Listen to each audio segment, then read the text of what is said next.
Juliana, ano gagawin mo? Sisirain ko na lang. Sisirain mo yung pinto para sa mga action movie. Survey says, pwede. Juliana, pass or play? Here we go. This is the final round. Tara. Eto na. Raiko, again, pag uwi mo sa bahay, na-realize, naku, wala pala yung susi. Tas yung mga tao ay kasama sa loob. Wala rin. Anong gagawin mo? Kukunin yung duplicate sa ilalim ng rug. Wow.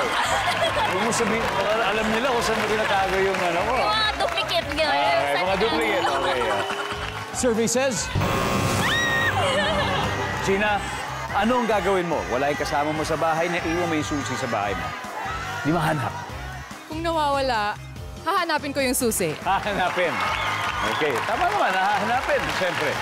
Survey says, guys, pwede na kayo mag-usap-usap. Rachel, you gotta get this. Again, pag uwi mo sa bahay, nawawala yung susi ng pinto. Wala ka rin iwang kasama mo sa bahay. Wala rin doon. So, ano gagawin mo? Papasok sa bintana.